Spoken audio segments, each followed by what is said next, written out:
E está na ponta da linha para conversar com a gente aqui na Rádio Justiça a doutora Maria Lúcia Benhame, ela que é advogada especialista em Direito e Processo do Trabalho, que vai comentar conosco sobre as alterações na legislação trabalhista e a terceirização na construção civil. Olá, doutora Maria Lúcia, tudo bem? Muito obrigado pela sua atenção aqui conosco. Obrigada a vocês pelo convite.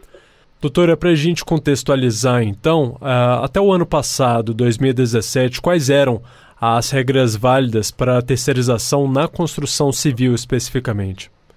Então, a construção civil, ela tem uma regra específica para a terceirização, que é a empreitada, né? Então, a construção, ela tem essa característica específica da contratação ou da subcontração pela construtora de uma empresa especializada em determinado tipo de obra.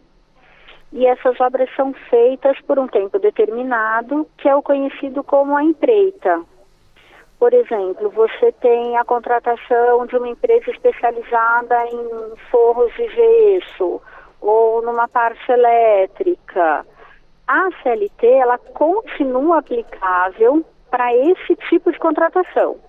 Isso não foi alterado na reforma, e isso não foi alterado na legislação de terceirização, na Lei 6.019.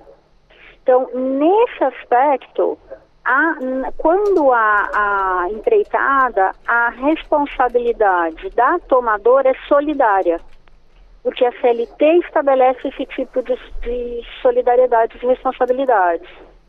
Para as outras contratações, aí sim existe a aplicação da Lei 6.019 com as alterações da reforma, com a responsabilidade subsidiária e a possibilidade da contratação da atividade fim, sem nenhum outro tipo de risco. Então, a empreitada, por exemplo, ela pode ser feita de uma maneira mais generalista, não tanto só com um serviço totalmente especializado. Entendi. Então, com essa responsabilização subsidiária da empresa contratante, quais aspectos, então, impactaram diretamente na construção civil, doutora?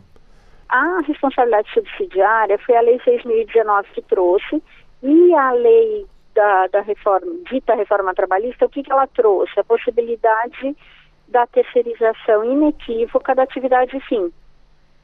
Nesse caso, para a construção civil, que é um ramo que sempre terceirizou muito, ele deixa mais fácil o gerenciamento da terceirização, né? Ele facilita esse gerenciamento dessa terceirização, ela favorece que em determinados tipos de contratação não se aplique a responsabilidade solidária, mas é necessário para a construção civil, e eu acho que aí vai um impacto, fazer o correto gerenciamento dos tipos de contrato, separar muito claro o que é empreitada, e nesse caso vai se aplicar a CLT, que não foi alterada, que traz a responsabilidade solidária, de outros tipos de terceirização, que não seja empreitada, aí sim, com base na Lei 6.019, com a redação da reforma, inclusive para atividades consideradas atividade fim.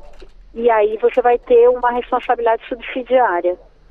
Entendi. Então, seguindo nessa mesma linha, doutora, quais são os passos, então, que devem ser seguidos exatamente para essa contratação mais segura também na área trabalhista e também na esfera civil? Então, na esfera civil é muito importante você verificar a empresa que você está contratando, o contrato social dela, o CNAE, que é o Código da Atividade Econômica, se ela pode prestar aquele serviço. Se for um serviço que exija conhecimento técnico, se ela tem esse conhecimento ou tem pessoal que tenha esse conhecimento, né? Para daí você fazer a contratação regular. Verificar no contrato os cuidados, estabelecer as responsabilidades das partes, inclusive em relação à parte trabalhista, direitos de regresso, indenização, o que for, né? separar o que é uma terceirização de qualquer tipo de serviço do que for a contratação de empreitada, e o que for contratação de empreitada, verificar principalmente a questão técnica. Já em relação à parte trabalhista, você tem um cuidado contratual, lembrando que você não pode ter uma contratação de intermediação de mão de obra, ou seja na empreita, seja na outro serviço, eu contrato um serviço e não pessoas para fazer uma atividade sob o meu controle. Isso continua vedado em lei, né? Então, a forma como o contrato é escrito vai impactar muito na responsabilidade trabalhista. E na questão trabalhista, verificar todas as obrigações, os controles de dias, de pagamento, todas as obrigações acessórias da contratada, a possibilidade de auditoria, a questão, inclusive, de compliance trabalhista, que é muito importante, né, incluindo a parte sindical, os tipos de acordo que são feitos, tudo isso deve ser estabelecido, essas regras em contrato.